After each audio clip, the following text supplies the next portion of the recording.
Bonjour à tous, nous sommes au 12e jour de méditation quotidienne pendant le confinement.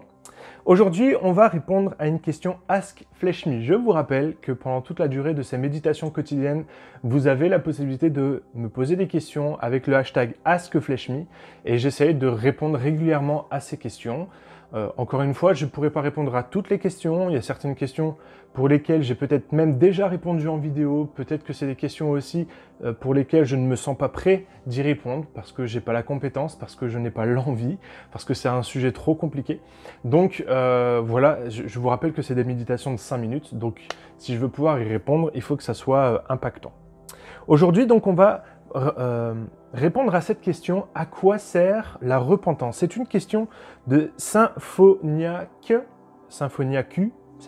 je ne sais pas trop comment se prononcer, mais voilà, c'est une question, elle se pose la question, elle dit, voilà, quand je regarde ma vie, j'ai la sensation que la repentance n'amène pas le changement, j'aimerais vraiment savoir c'est quoi la repentance. Quand je lis ce commentaire, quand je lis un petit peu ce que cette personne exprime, j'ai la sensation que son souhait, le plus profond désir qu'elle a, c'est de changer pour plaire à Dieu. Et elle a la sensation que la repentance n'est pas suffisante pour amener la transformation.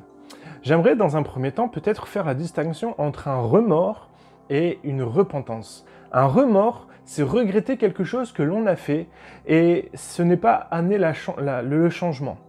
La repentance, en revanche, c'est regarder ce que l'on a fait, le considérer comme mauvais, comme abject, et souffrir de la séparation avec Dieu à cause de ce que l'on a commis.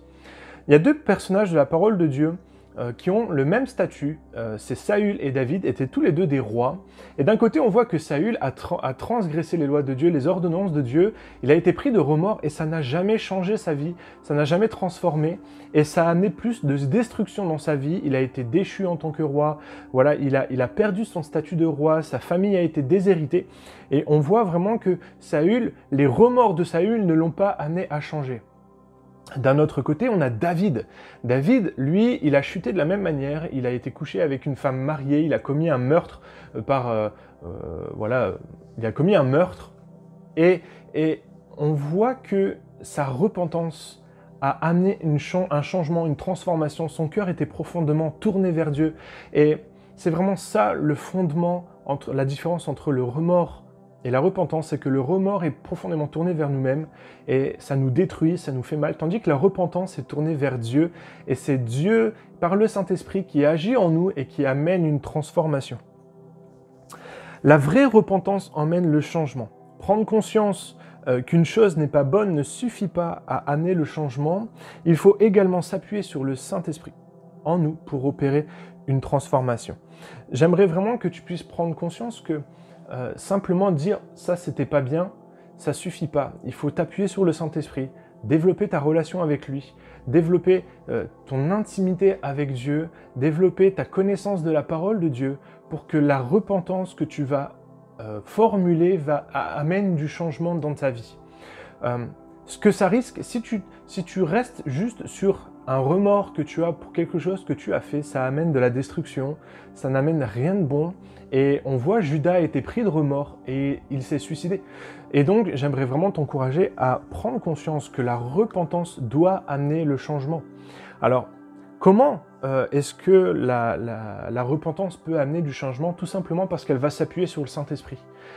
On voit, quand on lit les psaumes, quand David a chuté, on voit son cœur qui est meurtri, il va se répandre devant Dieu, il va vraiment chercher la présence de Dieu en disant « je suis une personne mauvaise, j'ai besoin de transformation ».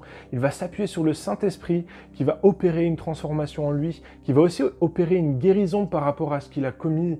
Et c'est ça, la repentance. La repentance, c'est pas juste un acte humain, c'est pas juste quelque chose que nous on fait pour essayer de s'approcher de Dieu. C'est vraiment la rencontre entre un désir de l'homme de changer et le Saint-Esprit qui vient opérer un changement, une transformation dans notre vie.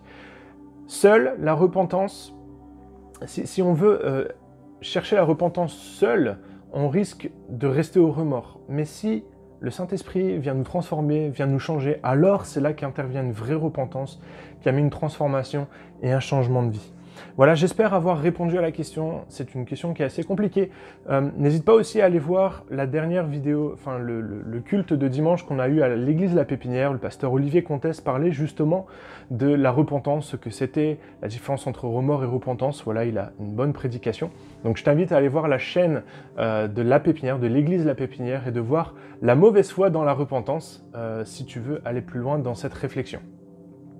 Voilà, j'ai fini pour aujourd'hui. On se retrouve demain pour une nouvelle méditation. En attendant, lis ta Bible, médite-la et mets-la en pratique. Bye!